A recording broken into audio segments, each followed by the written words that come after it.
Matagal nang hinog ito. In fact, meron na silang guideline na pinalabas regarding extradition. Pero, general guideline yon. Pero yung reklamo tungkol sa pagdakip kay dating Pangulong Duterte at yung issue ng arrest order, hanggang ngayon, hindi pa rin nadidesisyonan ng ating Korte Suprema. Kaya, sana, no, ulitin ko bilang isang abogado at isang Pilipino, nag-aapela ako sa ating Korte Suprema na tapusin na ang isyong ito at desisyonan niya ito para magkaroon ng peace of mind both sa mga akusado at nag-aakusa. Para malaman natin ano yung tama. Doon sa paglalatag nila ng ebidensya, needed pa po ba ng ICC rin na makakuha ng information mismo sa sariling investigasyon ng ating gobyerno? Pero una nang sinabi, nabanggit na hindi makikipag-ugnayan ng gobyerno natin sa ICC. So ibig sabihin po ba nito hindi magiging matibay? O paano po kaya ito po, attorney? Kasi nakakalito na yung mag-iimbestiga sa atin, marami tayong mga law enforcement agency rito na talagang yun yung nakatoka na mag-imbestiga. Eh kung hindi po pwedeng makipag-ugnayan ang Pilipinas sa ICC, ano ang magiging laman po nung kanila pong paghahain ng kaso kontra dito kay former President Rodrigo Duterte? Maaari po bang iyan din ay kasi ngayon hindi pa malinaw kung saan po ang pinaghugutan po nila, ano ba ang kanilang mga ebidensyang hawak po dahil marami pang mga motion sa panig po ng defense attorney.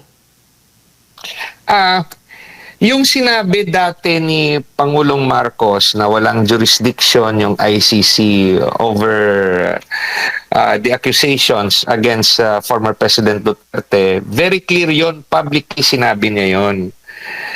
Tignan nyo, kailan niya yon sinabi? Nung magkabati pa sila ni VP Sara. Pero nung hindi na sila magkabati, pinadaan nila sa Interpol ang usapin. So, ang punto natin, kahit sinabi na ng presidente, pwede niyang baguhin ang kaniyang direktiba o pwede niyang baguhin ang kaniyang polisiya. Sasabihin niya lang naman na hindi niya pipigilan ang mga opisina na gumawa ng investigasyon kaakabay sa paghingi ng tulong ng ordinaryong Pilipino na makamit ang kanilang hustisya. So, basically, itong usapin nating lahat ng ito, no, nagsasanga-sanga na. Basically, dapat matapos na ito. At yung makakapagsabi lang kung sino ang tama sa atin lahat ay ang Korte Suprema. Kaya nga, ulitin ko, dapat ang ating Korte Suprema desisyonan na ng pinal ang usapin ng jurisdiksyon ng ICC. Kasi pag karoon na ng pinal ng desisyon ang Korte Suprema, lahat ng ating interpretasyon, wala na. Komento na lang yan. Pero habang hindi natin ito maririnig sa ating kataas-taasang hukuman, mag-aaway-away ang mga Pilipino sa isyong ito.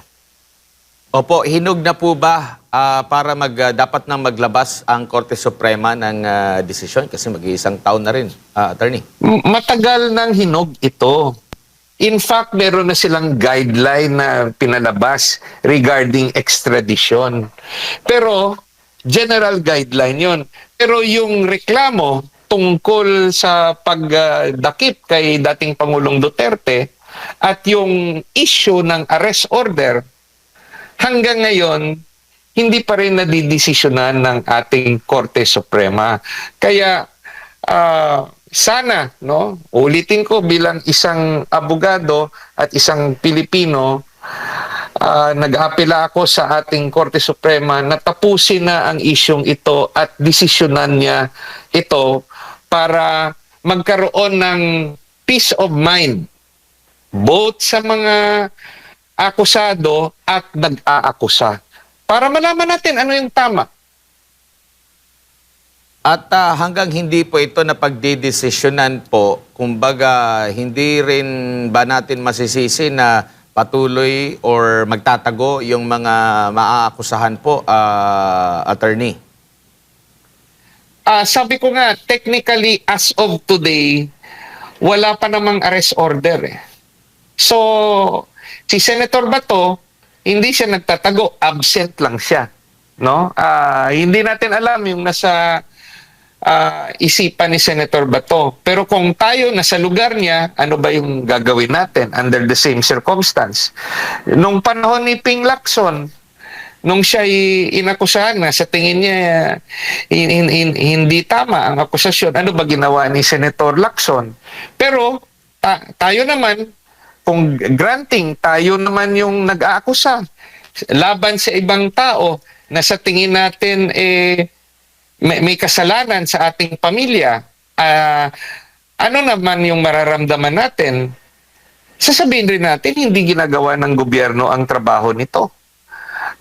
Yun nga lang, para mabalanse lahat, kasi kanya-kanya tayong interes. Dahil nga, hindi pa nadidesisyonan ang particular na issue ng legality under Philippine law ng ICC order implementation. Sana magdesisyon na ang ating Korte Suprema. Kasi kahit former justice pa yung magbigay ng opinion, kahit isa sa mga sitting justice ang magbigay ng opinion, kung hindi ang Korte Suprema mismo bilang isang institusyon ang magbigay ng desisyon, ay hindi natin alam ano talaga ang tama. At dahil diyan, patuloy na ginagawa ng Malacanang ang sa tingin niya tama na ginagawa niya. At patuloy rin ang gagawin ng mga akusado ang sa tingin ng mga senador at yung mga ibang opisyal na dapat gawin nila para maproteksyonan yung kanilang karapatang pantao. So that's the problem right now, because there is no ending to the debates dahil nga wala pang desisyon. Opo. Pero Attorney, generally, nakikita po ninyo na ito'y purely legal ba o may halo talagang politika? Yung example ko nga kanina, nung magkasundo pa si President Bongbong at si Vice President Sara, dinakip ba si Tatay Digong? Inipit ba si former President Duterte?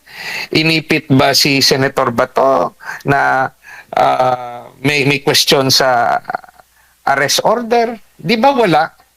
Kasi sabi ni President Bongbong Marcos dati, the ICC no longer has jurisdiction over the accusations against former President Duterte.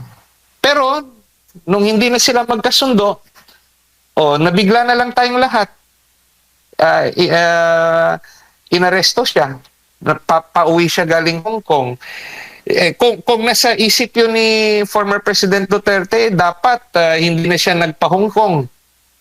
Ba't pa siya pumunta doon? Dahil sa tingin niya, hindi mangyayari yung nangyari sa kanya. Nalaman niya na lang nung pauwi na siya na meron palang ganyang issue at matapang niya na hinarap yun. No? Pwede siya sanang magtago doon sa Hong Kong, humingi ng political asylum sa ibang bansa, pero hindi niya ginawa. Nagdesisyon siya na nagbibigay siya ng tiwala sa justice system ng Pilipinas, nagbibigay siya ng tiwala sa Korte Suprema. Kaya nga naghain sila ng petisyon, no? Through Attorney Torion, no? Yun nga lang, ako'y nagtataka, bakit hindi pa rin dinisisyonan ng Korte Suprema, it's way too late. Yung tao nandun na sa ibang bansa. Ito'y susunod na naman yung mga iba nating kapwa Pilipino. Sana tapusin na ng ating Korte Supremang issue na ito at magbigay ng desisyon. Opo, huli na lang, attorney, itinanggi po ng palasyo na ginagamit umanong diversion ang kaso ni dating Pangulong Rodrigo Duterte sa ICC para pagtakpan yung issue sa korupsyon. Hindi daw po ito diversion. Komento po ninyo. Lahat ng ito, yung analysis natin, are all speculations because whether it is true or not, hindi naman aamin siguro ang palasyo dyan. Yung dapat lang sa atin, at tayo mga mamamayang Pilipino, ang dapat na sa isip natin, despite the new issues, despite the old issues, yung isang issue na malaki na problema ng ating bansa ay ang issue ng corruption. No? So, pwedeng pagsabayin yung iba't ibang issue, pati nga yung issue ng bati lang ni Sharon Cuneta kay PBBM na nagkamali raw si PBBM na pagkuha ng Vice Presidente ginawang malaking issue ng media. Tayo rin may kasalanan noon kasi chismoso tayo. Kesa sa dapat yung media tutukan yung mga flood control projects na sa tingin natin hindi napag-usapan ng ICI at ng Ombudsman. Dapat may investigative journalism na ginagawa sa mga probinsya. Yung media outlets kukuha ng mga witnesses para testigo, no? Kung ano ba yung nangyari sa mga flood control projects sa mga probinsya. Kasi hindi lang sa Bulacan yung problema. Hindi, yung palasyo naman, lagi nating nakikita na yung investigasyon doon sa Davao Region. Nung nasa Ilocos Region, sasabihin na walang flood control, ghost project. Kundi yung problema raw dahil kulang lang sa pondo. So, it is the role of media to remind us and to direct us to the right topics. Hindi yung Sharon Cuneta's comment sa pagpuri niya kay PBBM at pagsabi na nagkamali ng pagpili ng Vice President. Tayo rin may kasalanan dahil na binibigyan natin ng topiko ang mga Pilipino na hindi importante.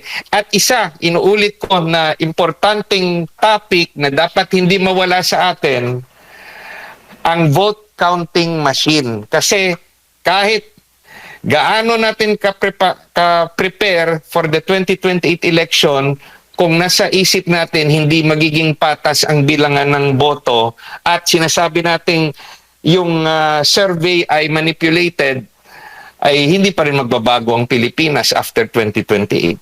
So, it's the role of media to keep on reminding us what are the major topics.